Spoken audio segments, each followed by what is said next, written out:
இயேசு பிசாசின் சக்திகளை அவமானப்படுத்தி இதெல்லாம் எங்கே பண்ணுறாராம்? சிலுவையிலே வெற்றி சிறந்தார். சொல்லுங்க, சிலுவையிலே வெற்றி சிறந்தார். ஆனால் சிலுவையில் என்ன நடக்குது? அவர் அவமானப்பட்டு தொங்கிக்கிட்டு இருக்கார். இது எப்படி புரிஞ்சுக்கிறது? அவன் என்ன பண்ணுறான்? அவர் சட்டையை உருவி அவரை அவமானப்படுத்தி தொங்க விடுறாங்க. அப்போ பிசாசு என்ன நினச்சிக்கிறான்? பிடிச்சிட்டான் பாரு, இவர் அவமானப்படுத்திட்டான் பாருன்னு நினச்சிக்கிட்டு இருக்கான். இவர் மேலே ஜெயிச்சிட்டான் பாரு, இவர் தோத்துக்கிட்டு இருக்கிறாரு அப்படின்னு நினச்சிக்கிட்டு இருப்போ அவனுக்கு என்னென்ன அவனுக்கு தெரியல. இது அவனை கவுக்கிறதுக்கு ஒரு பெரிய சதி. அவன் இயேசு தோத்துக்கிட்டு இருக்கிறாருன்னு நினைக்கிறப்போ இயேசுக்கு தான் தெரியும் ஆக்சுவலாக இயேசு தான் ஜெயிச்சுக்கிட்டு இருக்காரு. என்ன பண்ணிட்டு இருக்காரு? நம்ம பாவ பிரச்சனையை டீல் பண்ணிக்கிட்டு இருக்காரு.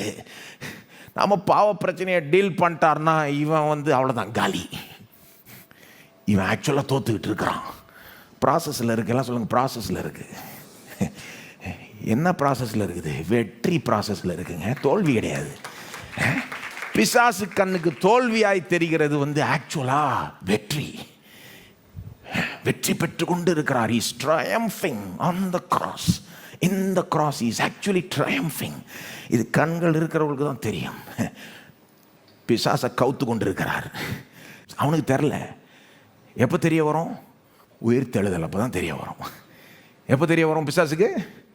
உயிர் தெழுதல். இப்போ யாருக்கு தெரியும்? அவர் சிலுவையில் தொங்குறப்போ எனக்கு தெரிஞ்சு யாருக்கும் தெரியாது. வெறும் கடவுளுக்கு மட்டும்தான் தெரியும். பிதாவுக்கு தெரியும், குமாரனுக்கு தெரியும், ஆவியானவருக்கு தெரியும். வேற யாருக்கும் தெரியாது. அவர் அங்கே தொங்கிக்கிட்டு இருக்கிறப்பவே ஜெயித்து கொண்டிருக்கிறார். வெற்றியை ஒர்க் அவுட் பண்ணிட்டு இருக்கிறார். அவன் தோல்வியா நினைக்கிறது ஆக்சுவலாக வெற்றி. அவன் நினைச்சான் சட்ட துணியை உருவி தொங்க விட்டான் பாருன்னு. ஆக்சுவலாக அவர் என்ன பண்ணிட்டு இருக்காரு? அவனை உருவி கொண்டிருக்கிறார். துரைத்தனங்களை அதிகாரங்களையும் உரிந்து கொண்டு பிசாசின் சக்திகளை வெளியரங்கமான கோலமாய் ஆக்கி கொண்டிருக்கிறார். அவனுக்கு இன்னும் புரியல. கொஞ்ச காலத்தில் புரிய வந்துடும். இன்னும் 3 நாளில் புரிஞ்சிடும் அவனுக்கு. ப்ராசஸில் இருக்கு. எல்லாம் சொல்லுங்க, ப்ராசஸில் இருக்கு. சிலுவை எப்படி தாங்க தோக்குறப்பவே ஜெயித்துக்கிட்டு இருக்காரு.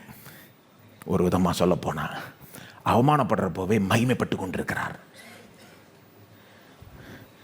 பலவீனமாய் தோன்றுகிறப்போ அவர் தம்முடைய பலத்தை காண்பித்து கொண்டிருக்கிறார். லாஜிக்கையே தலையில திருப்பிடும் சிலுவை. உங்கள் மைண்டே இப்படி யோசிக்க வைக்கும். அதுதான் சிலுவை. தேவன் வேணுக்குன்னே இப்படி செய்வார்.